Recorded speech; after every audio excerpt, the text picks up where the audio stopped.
Hello and welcome to another episode of the Crimson Podcast. My name is Charlie Quinn, joined today by Cameron Bong and our two wonderful guests, Brody Watt and Riley Omlor. Thanks for coming on to the podcast today, guys. Hello. Thanks for having us. Yeah, thank you. Our pleasure. So, how did you get your start in cross country / running? Like, what's your background? Do you want to go first? Yeah, so honestly, I just kind of like naturally quick, and like a lot of people kind of said like, yo, you should like run and stuff. So, and I was also like very competitive as a kid, so it just kind of worked out for me that way. Just like, being fast and competitive, it's like, racing, cross country and stuff, that works out pretty well for you. And yeah, I mean, like I started like in 6th grade and then it's just been all up from there. Yeah. For me, freshman year I was in volleyball, and sophomore year I was also in volleyball, but I did winter and spring track, and everyone in winter and spring were like, you should join cross country, it'll be so much fun. And I just didn't really like the team dynamic in volleyball, and I thought I would get that in cross country, and I definitely did. And I'm so glad I switched over because I think it was a really good decision. Yeah, so you mentioned that team dynamic in cross country. Now, for our listeners who might not know, cross country features atmosphere where you're not only competing as a team, but also competing as an individual. So how does that differ from other sports? And are you like a fan of that dynamic? Yeah, I mean, it's definitely a great dynamic to have because it keeps everybody accountable for each other. So like you want to make sure that one, you do good, but also that your teammates are like doing well and in the right headspace. So it's like everybody's like holding each other accountable, and morale seems to increase because we need to rely on each other. Yeah, I know before races we always do a little pep talk right before the starting line. We try and build each other up, keep a positive attitude, and that's just really important as a team, but also as an individual to build yourself up and do the best race you possibly can. And so, I know it's very individual, and we said that, but what's the most important of being a great team as a whole? Because we're competing as a team. Well, you're competing as a team rather than like an individual. So I would say is like racing smart. Like don't do anything that you probably shouldn't do and like would affect the team in a negative way. Like whether that's like going out too quickly in a race and then like you don't have any energy left for the end of the race, or I don't really know what else, but it's just like try to like race smart and like know like what your capabilities are. Yeah, I would 100% agree with that. I know it's really easy to see the people ahead of you, especially people on your team, and you know what they run, and try and chase them. I know Brody probably doesn't relate to this, but I'll see one of the other girls on our team who I know runs significantly faster than me, and part of me wants to try and catch them, but also part of me knows that I might run out of steam too fast, and I have to plan to pace myself and not blow out of steam. Yeah, that's great. So you guys are both seniors, and cross country is coming to a close. What do you guys think you're going to miss the most about cross country at Bernard's? Probably the pasta parties before our races. They're a lot of fun. The whole team gets together. We have a lot of food. We eat a lot of food, and it's a lot of fun.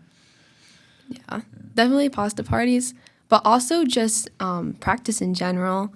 Mm-hmm. There's so many inside jokes and laughing, and during our runs too, we just talk almost the entire time, and it's just really fun to bond with these girls, as well as we're kind of trauma bonded because running is somewhat difficult, I would say, and so through the pain, we build each other up, and it's just such a strong connection between everyone in the team.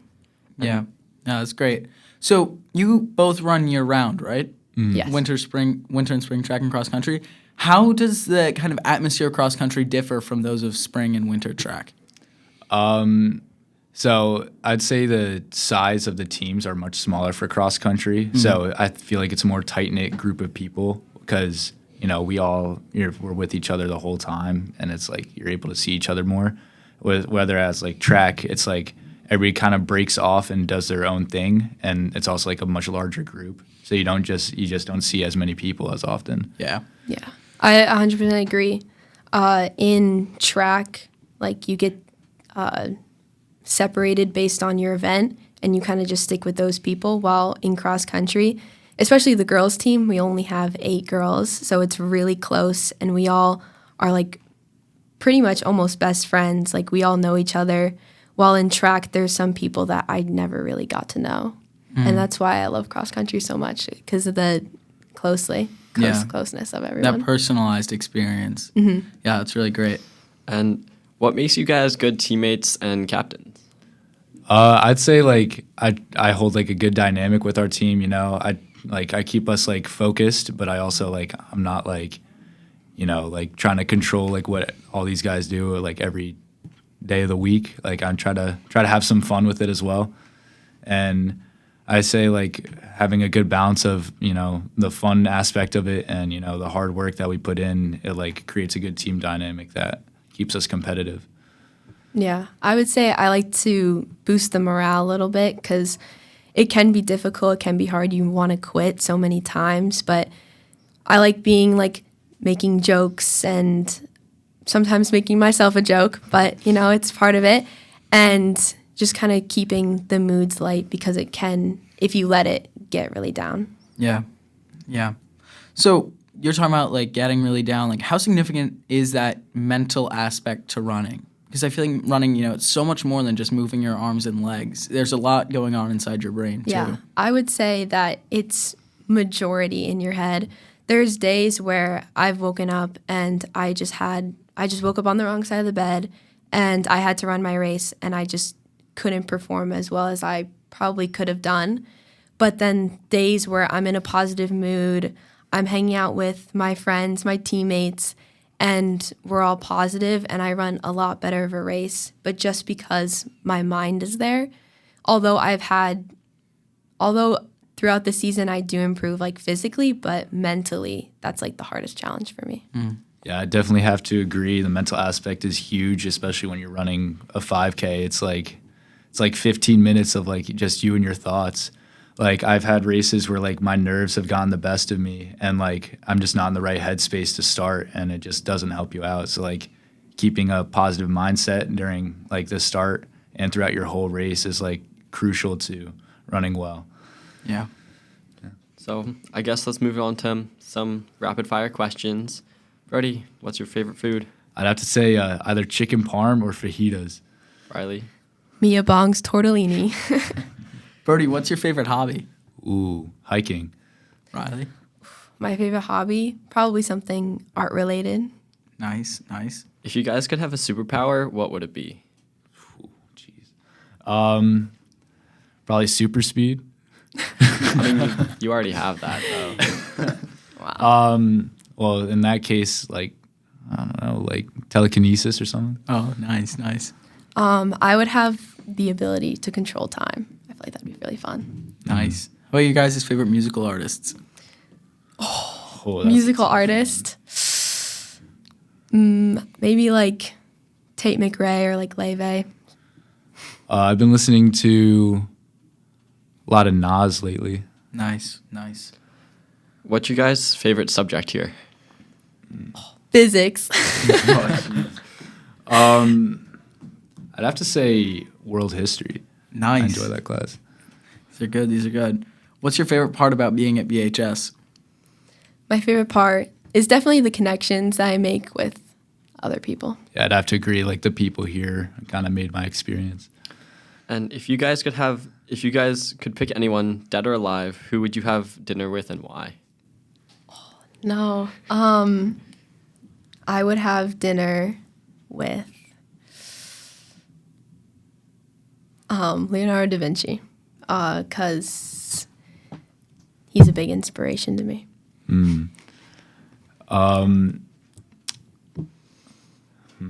I'd probably do Cole Hawker, who is he's an Olympic gold medalist in the 1500, and like, you know, that's kind of like the event I run for track. So Yeah. It'd be nice to, you know, talk to him. Yeah. All right. And so one final question. What is your guys' favorite memory running cross country? Oh, there's so many. I would say one of my favorites is definitely cross country camp over the summer.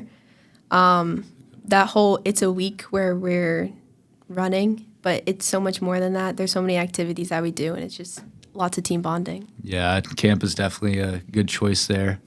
Also, to say like a lot of the competitions we've won, like for us, like conferences, counties, sectionals, like those are all great times.